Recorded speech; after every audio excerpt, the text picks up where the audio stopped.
Here we go.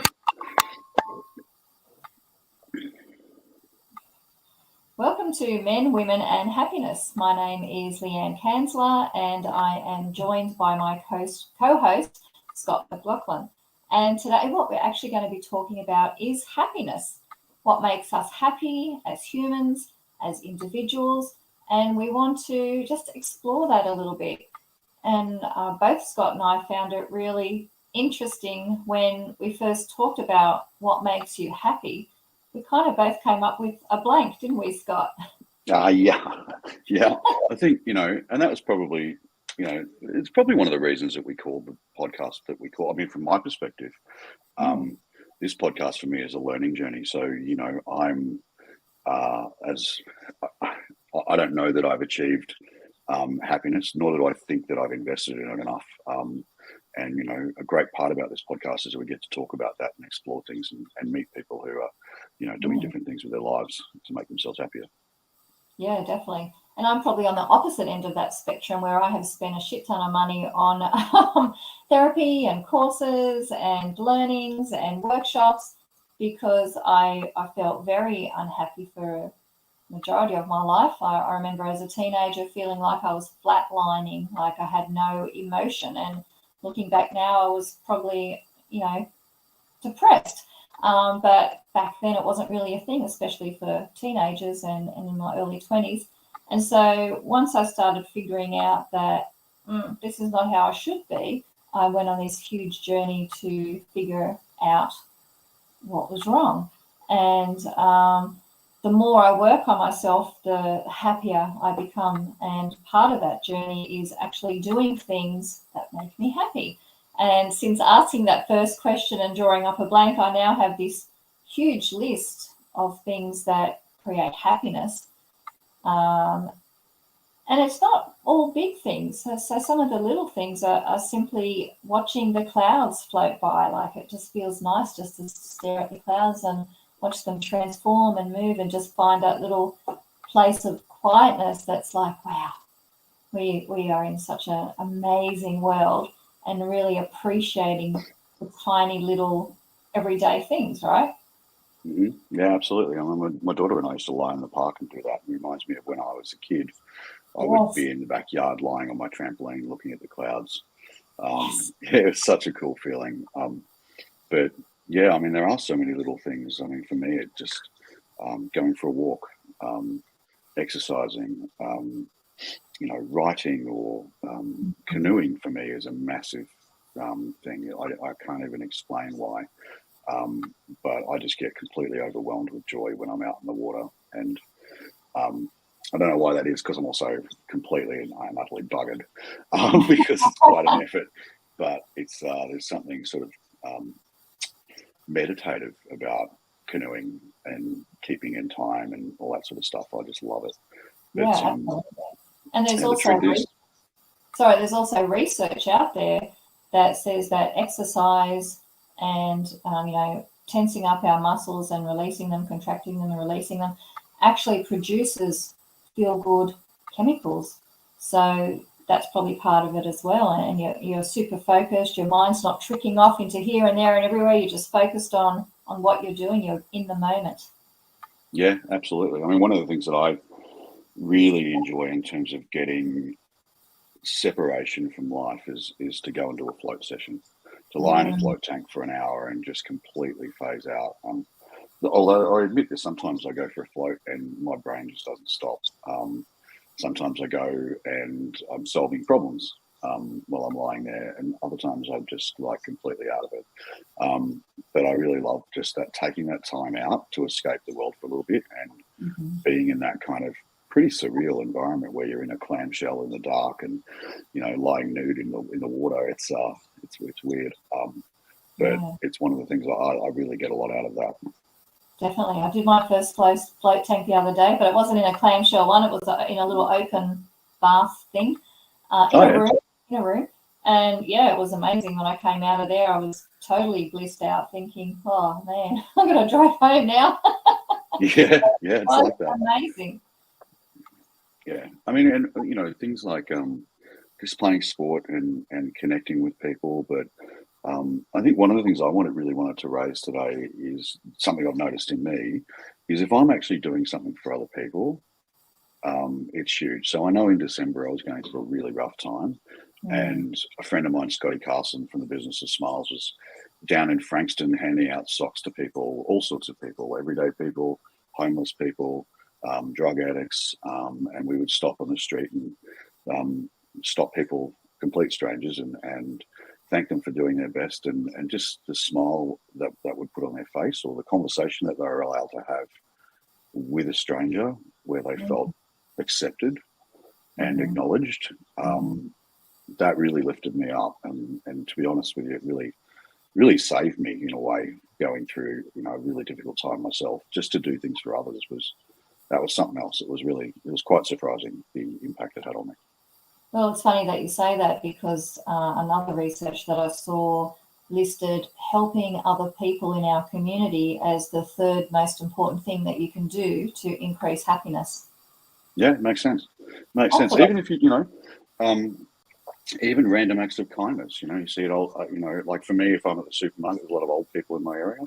I see a woman struggling with a trolley or whatever, and helping her out and getting groceries in the car for her and all that sort of stuff. I think they're not to be underestimated in terms of the impact they have on you.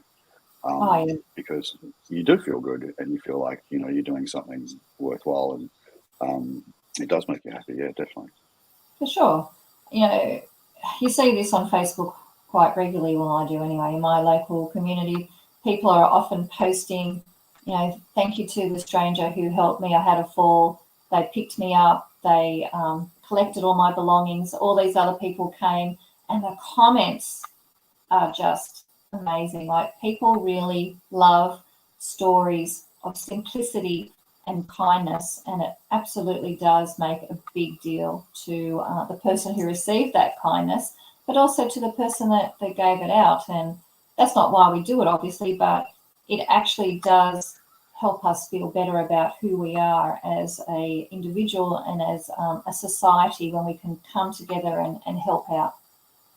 Yeah, definitely. And again, I keep reiterating what Scott from the Business of Smiles and the experiences. I'll get a call from him every other day saying, there was this guy, he's been clean now for a few months, but he's been really struggling and he's been suicidal. And I spent the day with him playing board games. And I learnt this and I learnt that, and I figured out a way to help him get a job or whatever. And he just lights up with those stories. He just he can't contain his happiness at the time. It's really something else. Yeah, absolutely. And doing fun things like that, board games, it's about quality time, tuning out the problems of the day, just being there with somebody. We miss out on even being silly is another thing. During COVID, we were stuck for things to do, and we had a dance off with our neighbours via video, and the dance off was a glow stick dance off. I don't know whether you've ever done one of those, Leanne, but it's really cool. So you get the glow sticks and you stick them to your all parts of your body, so you look like this glow stick skeleton. Turn the lights off and then dance in the dark.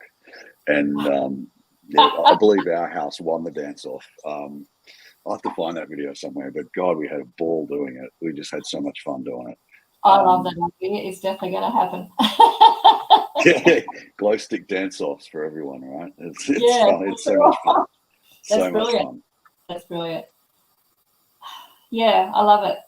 So I thought it would be nice just to talk a little bit about what produces happiness in our bodies from a physiological perspective, because that's really important too.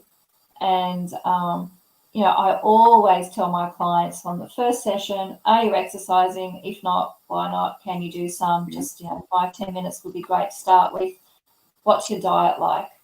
And a lot of people really forget or don't appreciate the importance of diet and exercise, because research shows us that serotonin, dopamine, all of that oxytocin is increased when we exercise, our body moves and all this stuff's increased.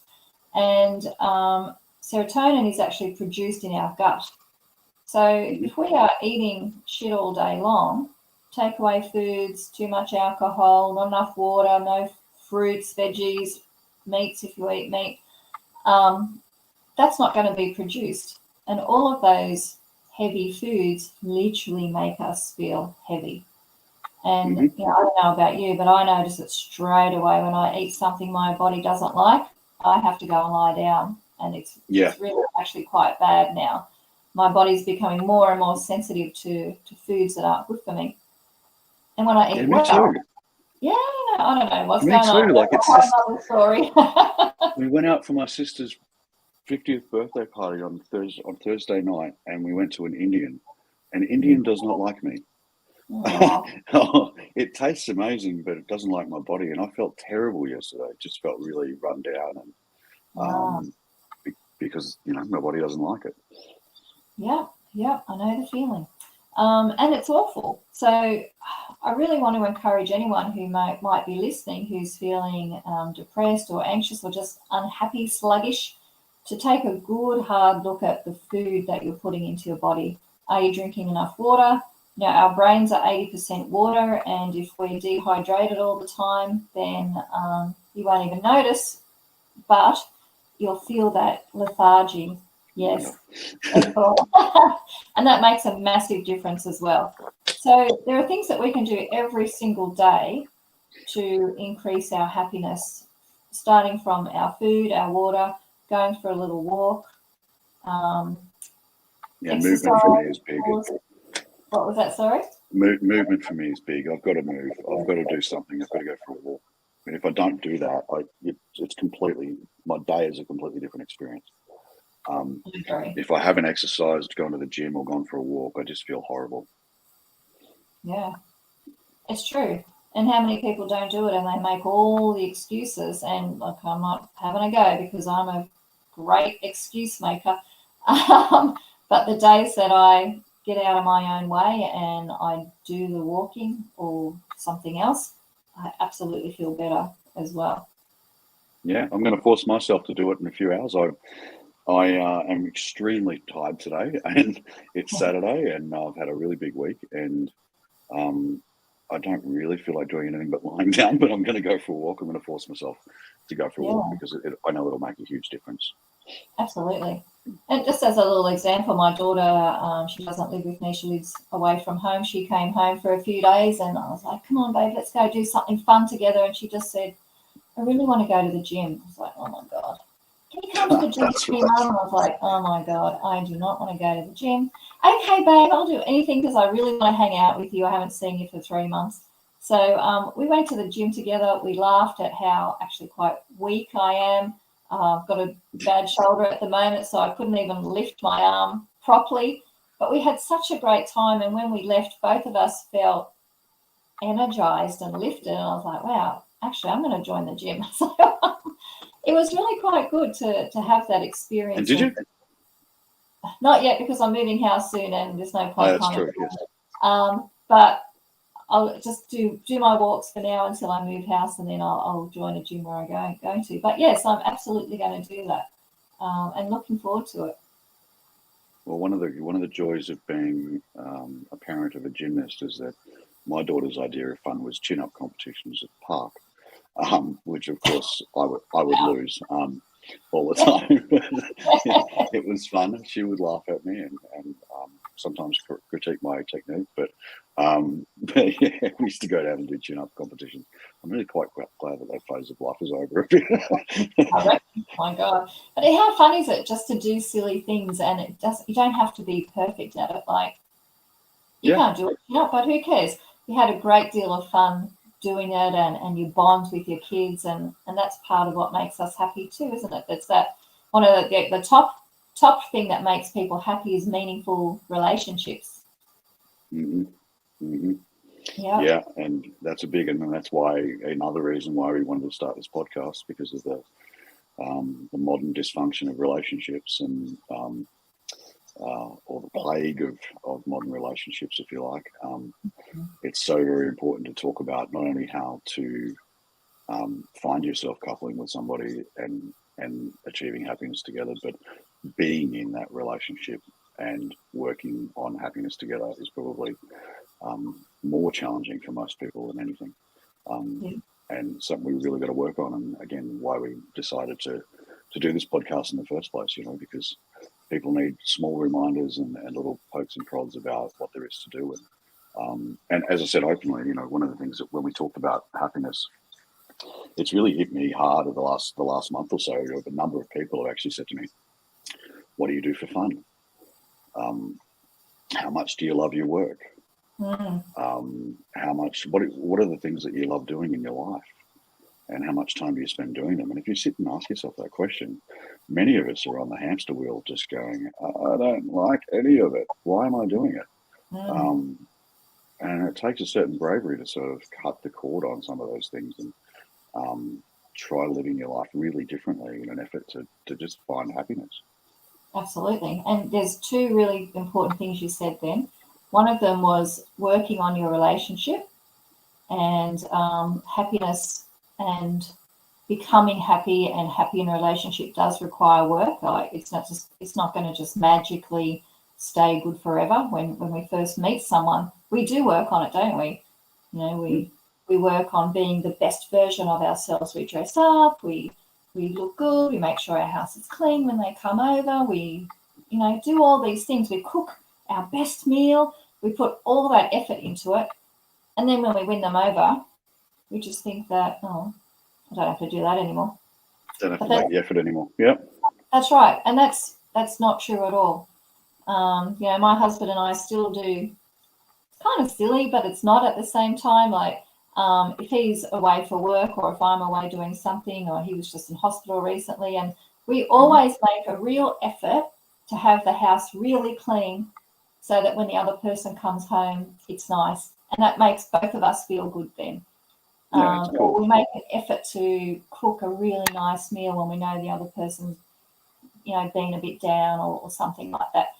We make that effort constantly to create happiness for our partner, which therefore creates happiness with us. Really small things, really small and simple things, right? But I think what I'm interested to sort of ask you, I suppose, is like, how is it that you get the mental space from life where you can observe yourself doing things that are not creating that joy, and course correct yourself through the course of a week? You've got all this stuff going on, you've been really busy at work, your partner's a bit grumpy, or whatever the case may be. How do you step out of that and go, actually, what I need to do is make a small contribution that's going to make a world of difference to our experience here? And I think that's what people struggle with, I think. Just taking that step back off the hamster wheel and going, what is it that I can do for someone else here? That's a really good question. And I think the answer personally is that I know Grant and I like the same things, and we both enjoy a tidy place. And for me, when my house is a mess, it means that I am super stressed, because I don't have the brain space to put everything away properly, and I just want to go to sleep, and I'm not doing what I should be doing. So sometimes it's observing, like looking around and going, oh my God, I must be really stressed right now because the place is not how I want it to be. And then that kind of visual reminder to me kind of goes, okay, what do I need to do? And sometimes what I need to do is go for a walk, or have a bath, or call a friend and go have a coffee or something, or say, hey, hon, let's get out of here and go out for dinner, because I need to escape this present reality for an hour or two and refocus. And we need to reconnect. We need to talk to each other about what's important.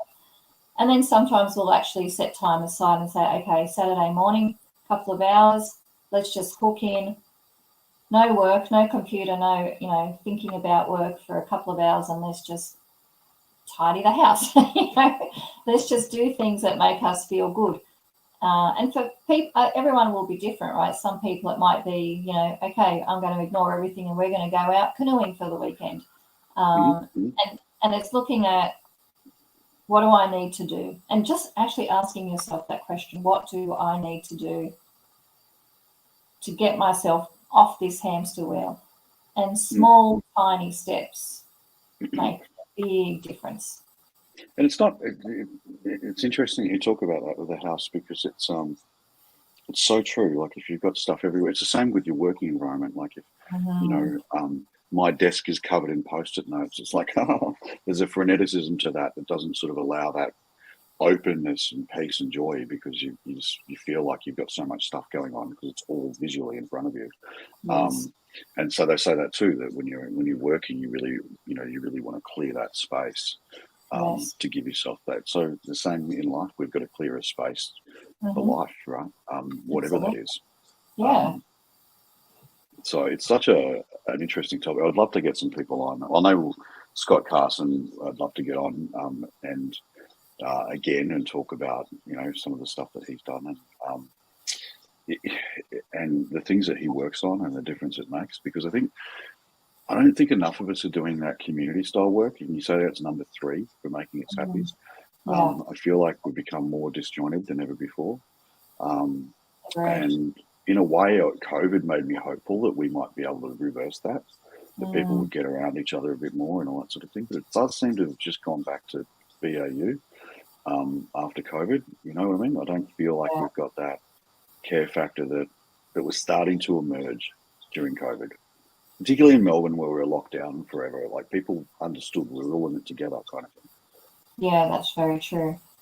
And there's so many things that we can do with community, and just getting to know your neighbours can make a massive difference, because when your neighbours are struggling, or if you're struggling, there's someone like literally next door that you can say, hey, are you okay? Or can I have a hand with something? And that makes a massive difference as well.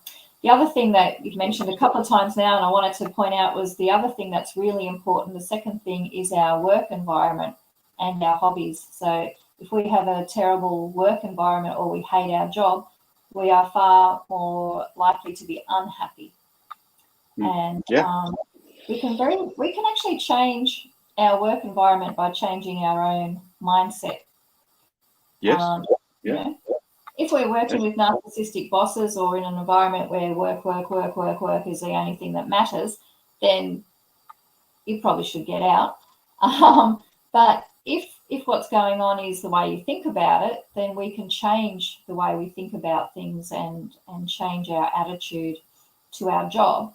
And that can actually create a lot of happiness as well. Yeah, it's funny you say that. I'm right in the middle right now of re-engineering the kinds of work I do, because, you know, just recognizing recently that the work, well, probably over the last sort of 4 or 5 months, that the work I had been doing wasn't giving me enough joy. And, you know, there is a way to do my work very differently so that it does actually give me more joy and a better experience in life. And so, yeah, I'm really excited about the possibility of changing all that, right, in my business. So, yeah, same. I literally closed up my office yesterday, and it took me a long time to come to that decision. But I knew it was actually draining me. And to be completely honest, there was a couple of times that I was crying on my way to work. Like, I don't want to be here. This space for me anymore. I just can't do this. It feels like, wow, this is so cool. So now I'll be doing a lot more on Zoom, and I have a home office, which I really enjoy that space. So, you know, creating a space that you're happy about, and that might just be, you know, putting up beautiful paintings or throwing out all the crap that you don't need anymore, or, you know, off and making it look good. You know, visually, all of that stuff contributes to our happiness, doesn't it?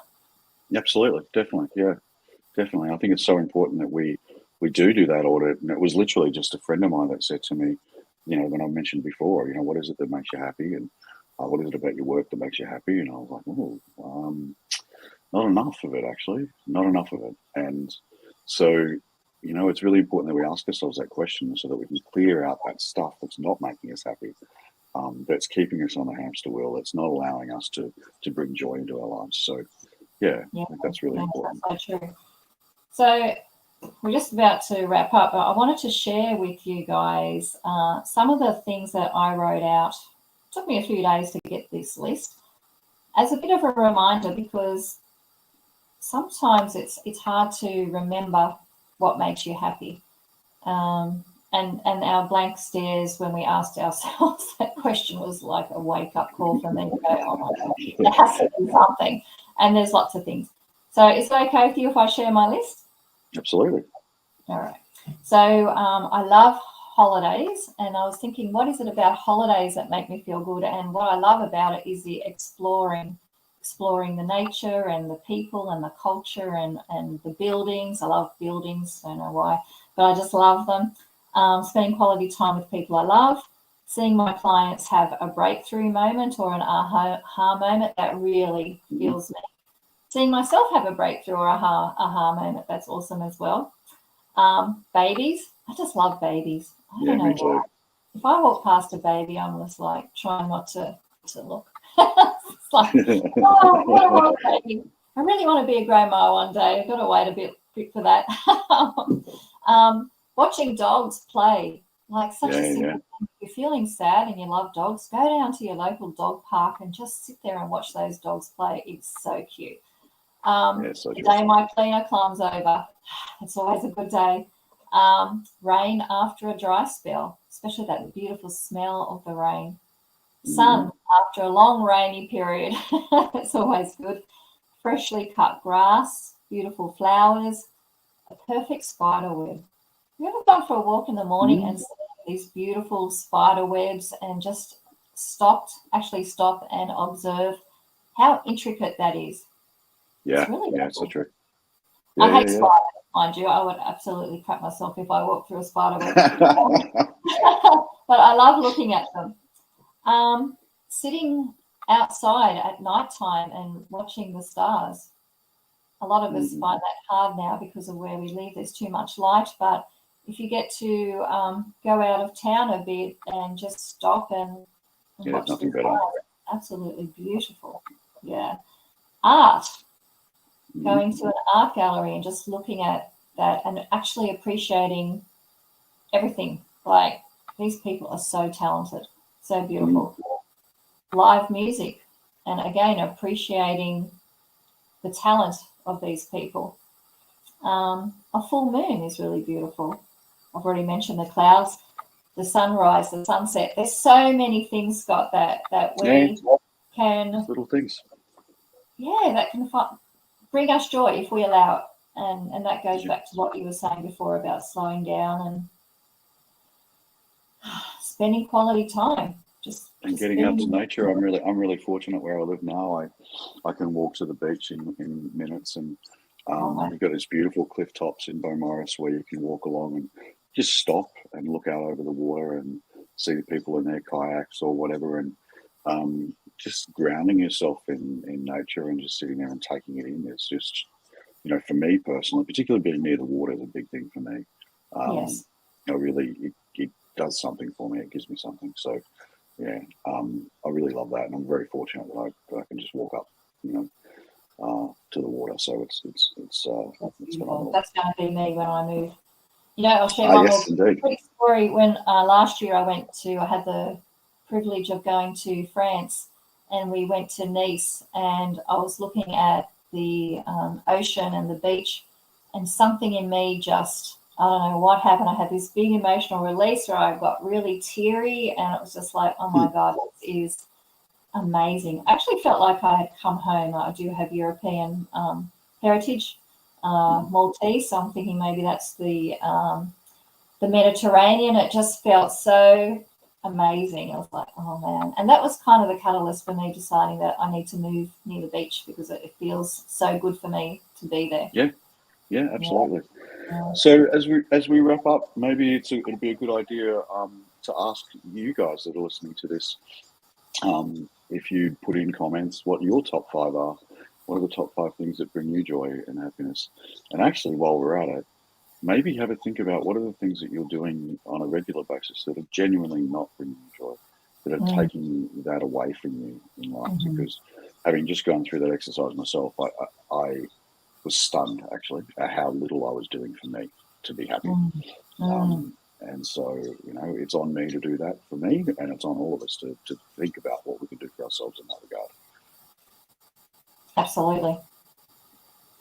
Well, thanks everyone for joining, and we hope you'll join us for our next episode. Thanks, Leanne. It's been really fun to talk about this. So, yeah, we'll talk to you again soon. Excellent. Thank you. Bye, everyone. Cheers. Bye.